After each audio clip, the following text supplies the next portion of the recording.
Hello student, स्वागत है आपका अपने यूट्यूब चैनल कुटुंब पर। और आज हम लोग बात करने वाले हैं एक नई वीडियो पे, जो कि है दोबारा से सोर्स ट्रेसिंग के ऊपर। और ये लास्ट वीडियो ही होगी लगभग सोर्स ट्रेसिंग पे। लगभग हम सारे सब्जेक्ट के सोर्स ट्रेसिंग हम कर चुके हैं। तो आज देखने वाले हैं हम 69 बीपीएससी में जो मॉडर्न हिस्ट्री के क्वेश्चन आए थे उनका सोर्स क्या है। क्या कोई ऐसी बुक है जहाँ से हम उनके ज़्यादा से ज़्यादा मैक्सिमम क्वेश्चन को हम टारगेट कर सके और मैक्सिमम क्वेश्चन का हम सॉल्यूशन कर सके। तो देखते हैं हम वो सोर्सेज क्या होंगे। फिर वीडियो के अंत में मैं इसकी बात करूंगा कि उस सोर्स को पढ़ने का तरीका क्या हो सकता है, क्योंकि बहुत सारे लोग मानते हैं कि इस सोर्स को पढ़ने में बहुत बल्कि बुक है, उस बुक को पढ़ने में ही समय लगेगा। लेकिन मैं आपको वादे के साथ कहता हूँ, अगर आप ये बुक पढ़ेंगे तो जितने भी क्वेश्चन आते हैं उस क्वेश्चन में से मैक्सिमम क्वेश्चन आप इस बुक से ही कर पाएंगे। तो चलते हैं वीडियो की तरफ और देखते हैं क्या है। तो सबसे पहला सवाल आपके मन में उठ रहा होगा कि जो 69 बीपीएससी के क्वेश्चन आए हैं मॉडर्न हिस्ट्री के, हम उसके लिए कौन सी बुक पढ़ें। नॉर्मली जो मार्केट में बुक पढ़ी जाती है मॉडर्न हिस्ट्री के लिए, एक तो आपने बहुत फेमस बुक है स्पेक्ट्रम, आधुनिक भारत का इतिहास, और एक आती है बिपिन चंद्रा की, वो भी आधुनिक भारत का इतिहास वाला, और एक एनसीईआरटी भी आती है, जैसे कि क्लास 10th की एनसीईआरटी आती है, क्लास 12th की थीम्स एनसीईआरटी आती है, जिसमें जो थर्ड पार्ट वाला है उसमें भी मॉडर्न हिस्ट्री दे रखा है। देखिए, मैं आपको कहूँगा कि तीनों बुकें सही हैं, लेकिन जिस बुक को हमें प्रेफर करना चाहिए वो बुक है स्पेक्ट्रम। स्पेक्ट्रम एक ऐसी बुक है जो कि माइन्यूट से माइन्यूट फैक्ट्स को भी कवर कर रही है और हमारे पेपर के हिसाब से बिल्कुल परफेक्ट है। चाहे आप किसी भी पीसीएस में बैठिए, चाहे आप यूपीएससी के एग्ज़ाम में बैठिए, ये सिविल सर्विसेज के सभी एग्ज़ाम्स को कवर करेगी, प्रीलिम्स के एग्ज़ाम को और मेंस के एग्ज़ाम को ही बहुत अच्छे से कवर करेगी। इसलिए मेरा कहना है कि आप स्पेक्ट्रम को ही ज़्यादा प्रेफरेंस दीजिए अगर आपकी बात आती है सोर्स के ऊपर। नहीं तो अगर आपका सोर्स पहले से अगर सिलेक्ट हो चुका, आप उसको पढ़ते जा रहे हैं, तो आप उसको पढ़िए।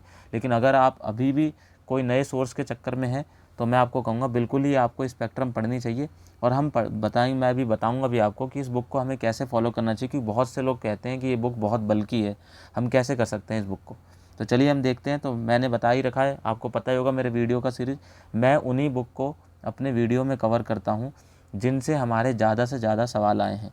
तो मैंने बुक को देखा था, बिपिन चंद्रा की बुक में भी सारे लगभग सवाल वहाँ से भी आए हुए थे, एनसीईआरटी से बहुत कम सवाल थे, वहाँ से भी लगभग थे, लेकिन जो इन दोनों का मुकाबला है वो एनसीईआरटी में नहीं था। आप दोनों में से कोई एक ले सकते हो और मैं दोनों में से भी स्पेक्ट्रम को बोलूँगा। तो मैंने इस बुक में, इस वीडियो में स्पेक्ट्रम की सारी कटिंग लगा रखी है कि कौन कौन से सवाल है वो बिल्कुल स्पेक्ट्रम से आए हुए हैं, हू बहू वैसे के वैसे ही। तो चलते हैं हम आगे वीडियो की तरफ और देखते हैं, बिना वीडियो को देरी किए तो वीडियो शुरू करते हैं।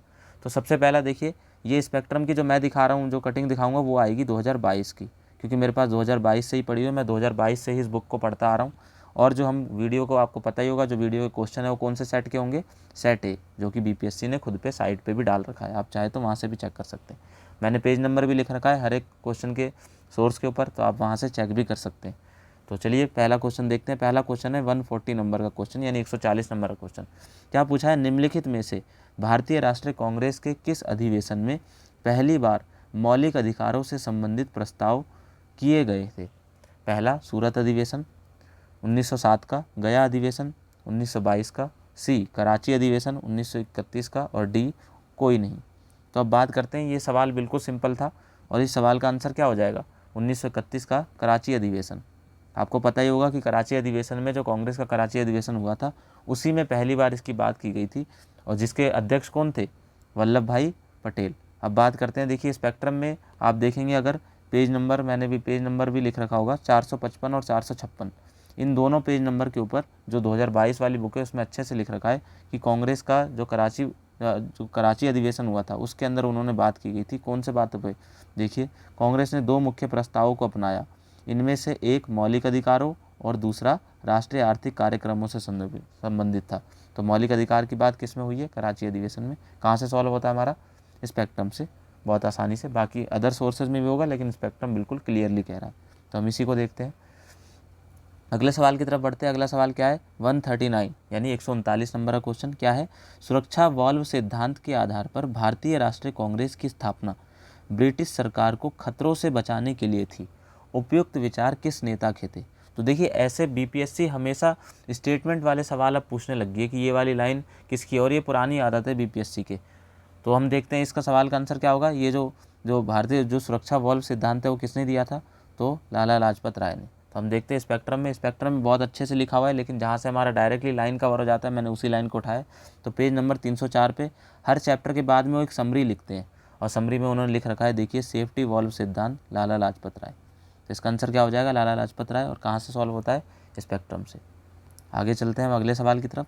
अगला सवाल हमारा क्या है, सवाल पूछा है इनमें से कौन कैबिनेट मिशन के सदस्य नहीं थे। बिल्कुल ईजी सवाल, किसी भी बुक से पढ़िएगा आप, आसानी से सॉल्व हो सकता है।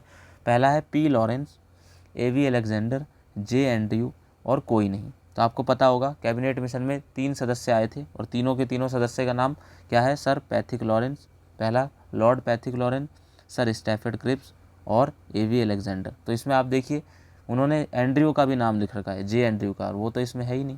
तो इसका आंसर क्या हो जाएगा, जे एंड्रयू सी। तो इसका आंसर क्या बनेगा, जे एंड्रयू सी। अगला सवाल देखते हैं हम, और पेज नंबर 542। अगला सवाल हमारा देखिए, अगला सवाल हमारा है 136 नंबर क्वेश्चन। क्या है, हमें मिलान करना है इन दोनों लाइनों पे। सबसे पहले इधर कुछ इंस्टीट्यूट बना रखे हैं, कुछ सभा बनाई हुई है, कुछ समाज बनाए हुए हैं, और बताना है कि इनके संस्थापक कौन है।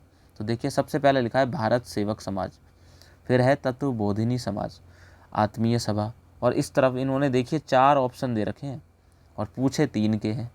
तो अब समझते हैं। तो आपको पहले तो आंसर ही बता देता हूँ। आत्मीय सभा किन्होंने बनाया, तो राजा राम मोहन रॉय ने।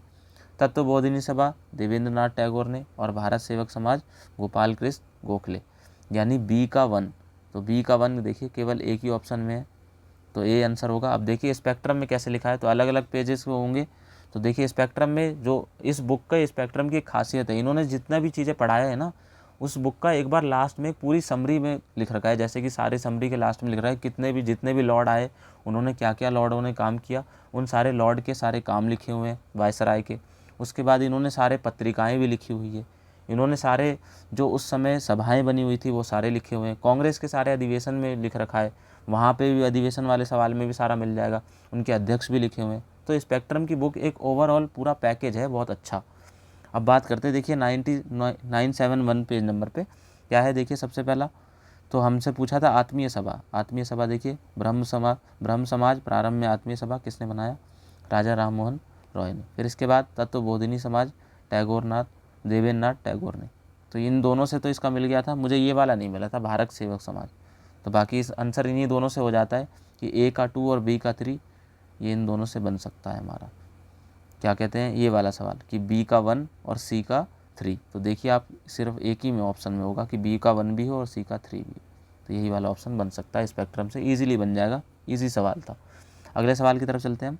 अगला सवाल हमारा क्या पूछा है, निम्नलिखित में से किस आंदोलन में महात्मा गांधी ने भूख हड़ताल को हथियार के रूप में सर्वप्रथम उपयोग किया।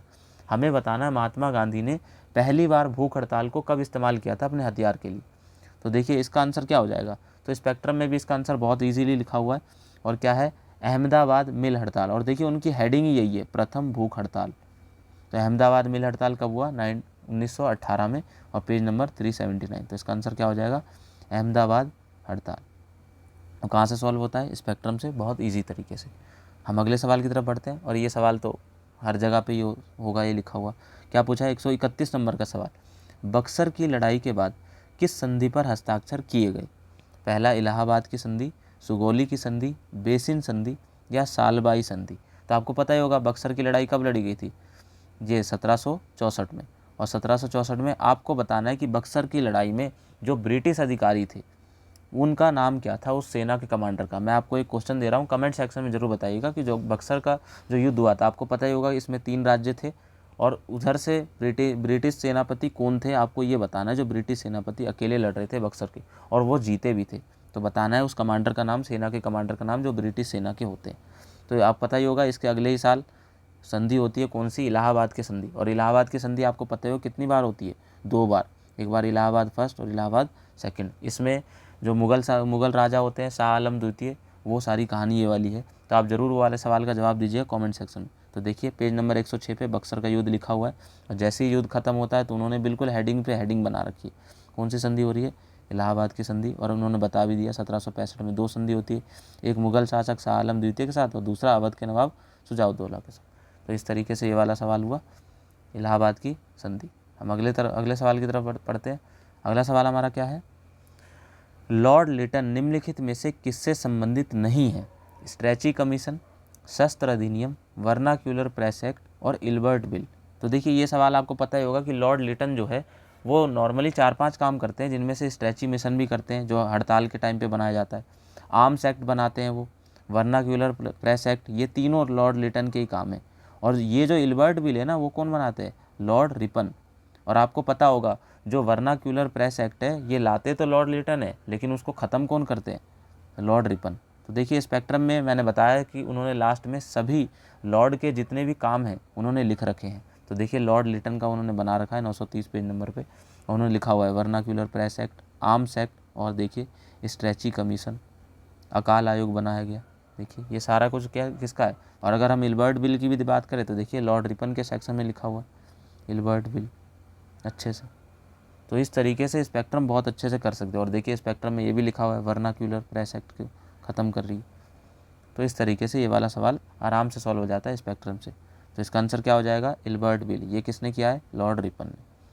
ठीक है, अगले सवाल की तरफ हम बढ़ते हैं। अगला सवाल हमारा क्या होगा, 129 page number 129 question number, Bharat के स्वतंत्रता संग्राम के दौरान निम्नलिखित घटनाओं पर विचार कीजिए। पहला, होम रूल लीग आंदोलन, सूरत विभाजन, खेड़ा सत्याग्रह और मार्ले मिंटो सुधार। तो आपको बताना है, अब देखिए नीचे, अब सवाल नीचे पूछा है, सवाल पूछा गया है ऊपर दी गई घटनाओं का निम्नलिखित में से कौन सा सही कालानुक्रमिक है। तो आपको बताना है क्रोनोलॉजी की तरफ से इनको लगाना है कि जो क्रोनोलॉजी में कौन पहले आता है कौन बाद में आता है, तो इनको कालक्रम के अनुसार लगाना है। तो देखिए मैं आपको बताता हूँ, सबसे पहला क्या है, होम रूल लीग कब हुआ, 1916 में। आपको पता ही होगा कि भारत में होम रूल जो है वो 2 लोग बनाते हैं, एनी बेसेंट भी बनाती हैं और बाल गंगाधर तिलक बनाती है, लेकिन दोनों ही 1916 में ही। सूरत विभाजन अभी हम लोगों ने थोड़ी देर पहले भी पढ़ा था, क्वेश्चन में ही पूछा था 1907। खेड़ा सत्याग्रह आपको पता ही होगा 1918 के टाइम की बात है ये। और फिर अगला क्या है, मार्ले मिंटो। मार्ले मिंटो कब होता है, 1909 में। तो अब देखते हैं इसको स्पेक्ट्रम से सॉल्व कर पाते हैं कि नहीं। स्पेक्ट्रम में देखिए सबसे पहले पेज नंबर 313 में बहुत अच्छे से लिखा हुआ है कि सूरत के अंदर विभाजन हुआ 1907 में। देखिए कांग्रेस 2 धड़ों में विभक्त हो गई। फिर इसके बाद अगला ही पेज नंबर 328 पे मार्ले मिंटो 1909 में, देखिए ये भी लिखा हुआ है। इसके बाद अगला हम लोगों ने देखा पेज नंबर 380 पे खेड़ा सत्याग्रह 1918 में, प्रथम असहयोग, तो ये भी सवाल यहीं से मिल जाता है। इसके बाद भी देखिए होम रूल लीग आंदोलन, तो मैंने बताया 2 लोग बनाते हैं होम रूल लीग, तिलक भी बनाते हैं, बाल गंगाधर तिलक भी और बेसेंट भी, और दोनों ने ही 1916। लेकिन ये है कि आपसे पूछा भी जा सकता है कि किसकी शाखा सबसे बड़ी है। तो जो एनी बेसेंट की होम रूल लीग की शाखा थी ना, उनकी शाखा 200 से भी ज़्यादा थी, और वो मद्रास में उन्होंने उसकी स्थापना करी थी, ये भी आप ध्यान रखिएगा। तो इस तरीके से इस सवाल का आंसर क्या बनना चाहिए, तो क्रोनोलॉजी में लगाते हैं। अब देखिए सबसे पहले क्या आना चाहिए, 1907 का सूरत विभाजन, फिर उसके बाद क्या आना चाहिए, मार्ले मिंटो 1909, फिर होम रूल लीग आंदोलन 1916, और फिर खेड़ा सत्याग्रह 1918। यानी क्या कोड बनना चाहिए हमारा, 2-4-1-3। तो देखते हैं हम ऐसा किस में है, देखिए बी वाले ऑप्शन में है 2-4-1-3। कहाँ सॉल्व हो जाता है, स्पेक्ट्रम से इजीली सॉल्व हो जाएगा, किसी भी बुक से सॉल्व हो सकता है मॉडर्न हिस्ट्री के। बाकी स्पेक्ट्रम की बात कर रहे हैं हम, क्योंकि ज़्यादातर क्वेश्चन यहाँ से टकरा रहे हैं तो हम इसी को पढ़ते हैं। अगला सवाल देखते हैं। अगला सवाल है 126 नंबर का क्वेश्चन, क्या पूछा है, 1857 के विद्रोह की विफलता के निम्नलिखित में से कौन से कारण थे। पहला, अंग्रेजों की सैन्य श्रेष्ठता। दूसरा, विद्रोहियों के पास कोई एकीकृत कार्यक्रम एवं विचारधारा नहीं थी। तीसरा क्या पूछा, समाज के सभी वर्गों से समर्थन का अभाव था। अब देखिए स्पेक्ट्रम में बहुत अच्छे से लिख रखा है कि जो 1857 का विद्रोह था वो असफल क्यों हुआ, और सारे हेडिंग बाय हेडिंग भी लिखी हुई है और उनकी व्याख्या भी बहुत अच्छे से कर रखी है। तो हम देखते हैं सबसे पहले, देखिए पेज नंबर 201, टॉपिक क्या है हमारा, विद्रोह असफल क्यों हुआ। तो इन्होंने सारे विद्रोह असफल होने के सारे कारण बताए। सबसे पहला, अखिल भारतीय सहभागिता का अभाव, सभी वर्गों का शामिल ना होना, बाकी डिटेल में ही पूरा नीचे लिखा हुआ है। फिर इसके बाद इन्होंने बताया भी कि एक संगठन एवं एक बद्ध विचारधारा का अभाव, देखिए यहाँ लिखा हुआ है इन्होंने अच्छे से। फिर इसके बाद सैनिक संख्या में अंतर, जो जो अंग्रेज़ों की सेना थी वो बहुत ज़्यादा पड़ गई थी, उनकी सेना बहुत ज़्यादा मजबूत थी, और भारत की सेना बहुत ही कमज़ोर पड़ गई थी। उनकी 96,000 के करीब उनके सैनिक थे, तो उनकी सेना ही बहुत कम मजबूत थी। तो देखिए इन्होंने ये पूछा कि 1857 के विद्रोह की विफलता कौन से कारण थे। अंग्रेज़ों की सैन्य श्रेष्ठता अभी पड़ा, सेना बहुत ज़्यादा मजबूत है, विद्रोहियों का एकीकृत कार्यक्रम नहीं है, बिल्कुल सही बात है, समाज के सारे वर्ग शामिल नहीं है। तो इसका आंसर क्या हो जाएगा, बिल्कुल उपयुक्त सभी। हम लोग का आंसर ये बनेगा, यानी सी वाला ऑप्शन। तीनों ही की वजह से जो ये है 1857 का विद्रोह जो है वो विफल हो गया था। बढ़ते हैं हम अगले सवाल की तरफ। अगला सवाल हमारा क्या है? अगला सवाल है हमारा 76 नंबर का क्वेश्चन। क्वेश्चन ने पूछा है लॉर्ड मेयो के 1870 के संकल्प के बारे में निम्नलिखित में से कौन से कथन सही है? सही है पूछा है उन्होंने। आगे की बात करते हैं। सबसे पहला, केंद्रीय और प्रांतीय वित्त को विभाजित करने वाला ये पहला कदम था। दूसरा, प्रांतीय सरकारों को कुछ सेवाएं प्रशासित करने का अधिकार दिया गया। तीसरा, इसने मौजूदा असमानता को सुधारने का प्रयास किया। और चौथा, इसने प्रांतों की वास्तविक आवश्यकताओं पर ध्यान दिया।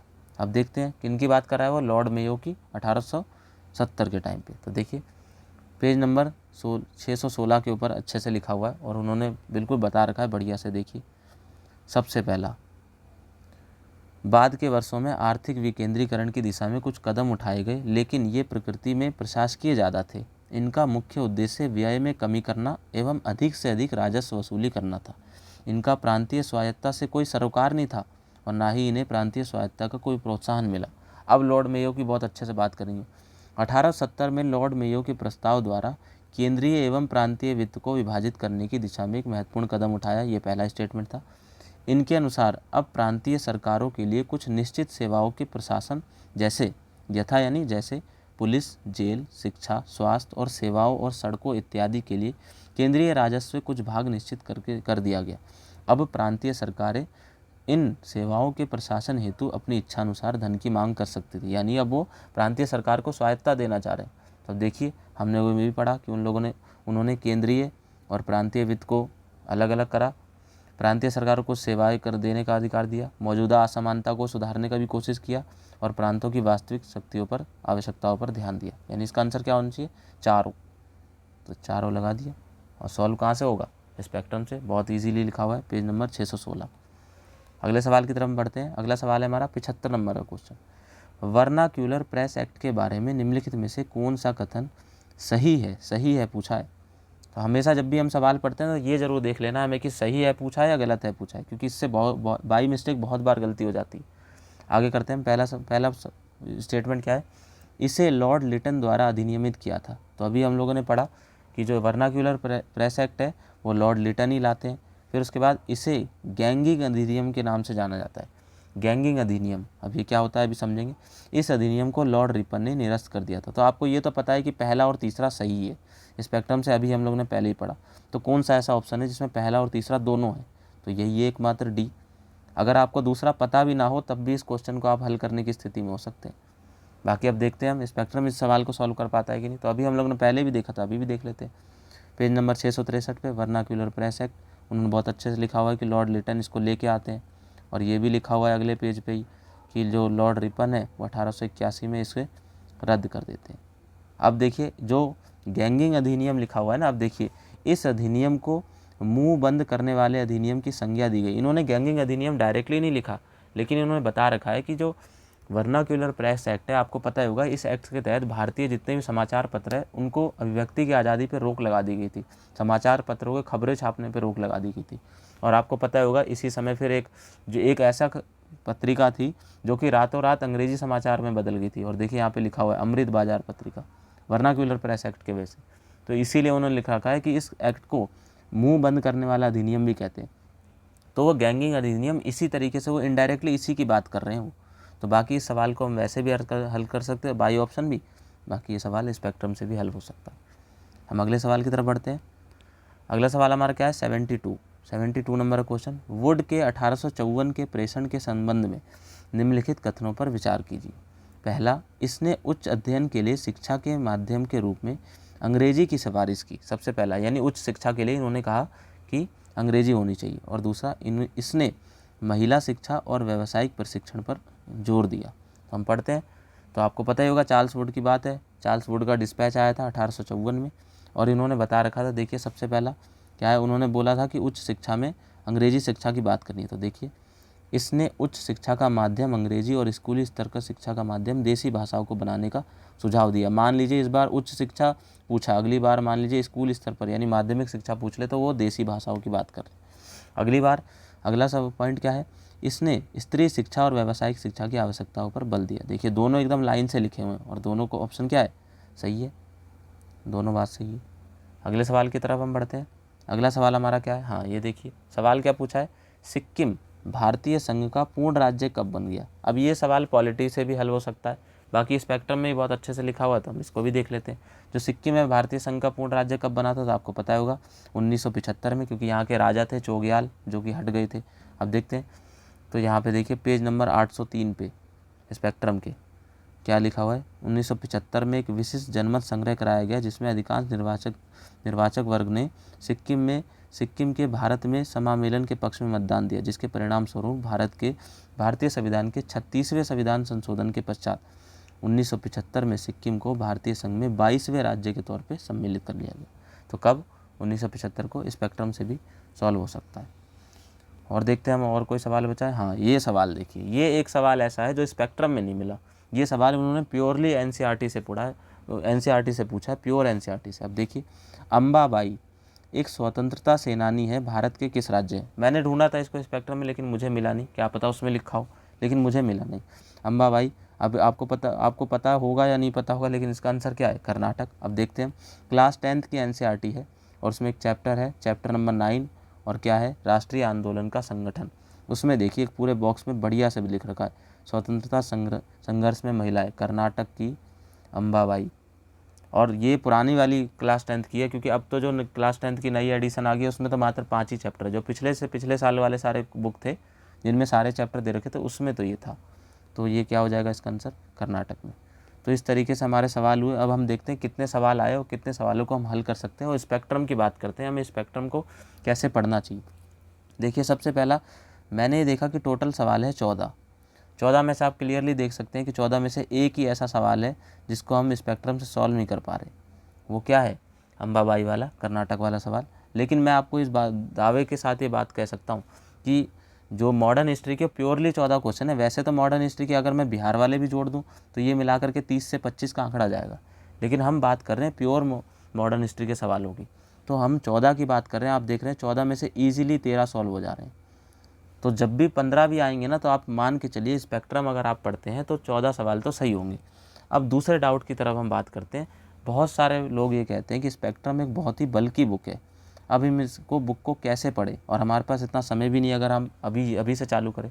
तो देखिए, जो हमें सिलेबस के अकॉर्डिंग बुक को पढ़ना चाहिए। किसी भी बुक को पढ़ने का एक तरीका सबसे अच्छा ये है कि हमें पहले सिलेबस देखना चाहिए कि सिलेबस क्या है। देखिए बीपीएससी ने अपने साइट पे खुद ही अच्छे से सिलेबस में लिख रखा है। उन्होंने प्रीलिम्स का सिलेबस नहीं दिया, लेकिन उन्होंने मेंस में बता रखा है कि मॉडर्न हिस्ट्री में वो क्या पूछेंगे। आप देखिए मॉडर्न हिस्ट्री में वो नॉर्मली मैं बताता हूँ, 1905 का जो स्वदेशी आंदोलन है, या जब से कांग्रेस बनती है 1885 में, जब ए.ओ. ह्यूम बनाता है, उसके बाद से लेके हमें आज़ादी तक पे बहुत ज़्यादा फोकस करके पढ़ना है, क्योंकि इन दोनों के बीच से कम 12 सवाल हैं।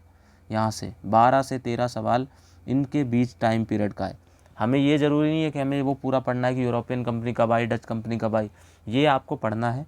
इनसे सवाल 1-2 ही आएंगे, लेकिन मैंने बताया आपको कि जब कांग्रेस बनी 1885 से लेकर के 1947 तक, जब तक भारत देश आज़ाद हुआ, इसके बीच में जो भी हुआ इसको बिल्कुल अच्छे से पढ़ लेना है, क्योंकि ये फिक्स है कि मॉडर्न हिस्ट्री के सवाल हमेशा डोमिनेटेड होते हैं।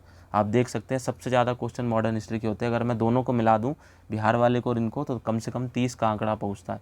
और 30 में से अगर हम 28-25 भी कर सकते हैं, 30 में से 30 का आंकड़ा भी छू सकते हैं अगर हम सही से पढ़े तो मैं आपको बिल्कुल कहूँगा कि आपको बिल्कुल सही से करना है। और जो मॉडर्न हिस्ट्री की जो स्पेक्ट्रम की बुक है ना, उसमें जो लास्ट में सारी समरी लिखी रहती है चैप्टर के बाद भी और उन सब के बाद भी, जैसे पूरी बुक के लास्ट में भी हमने देखा समरी में पूरे लिख रखा है, जितने भी लॉर्ड हैं उनके काम, पत्रिकाएं लिखी हुई है। तो एक बार उनको रिवाइज़ ज़रूर कर लेना चाहिए, पेपर के टाइम पे वो रिवीजन के समय बहुत काम आएगा। तो वीडियो आपको पसंद आई है तो वीडियो लाइक ज़रूर कीजिएगा, कमेंट करके बताइएगा मुझे आपको वीडियो कैसी लगी, और मेरे उस सवाल का ज़रूर जवाब दीजिएगा जो मैंने आपको सवाल पूछा था। इसके बाद वीडियो शेयर कर दीजिएगा। अगर अच्छा भी लगे चैनल तो आप सब्सक्राइब कर सकते हैं, बाकी आपकी इच्छा है।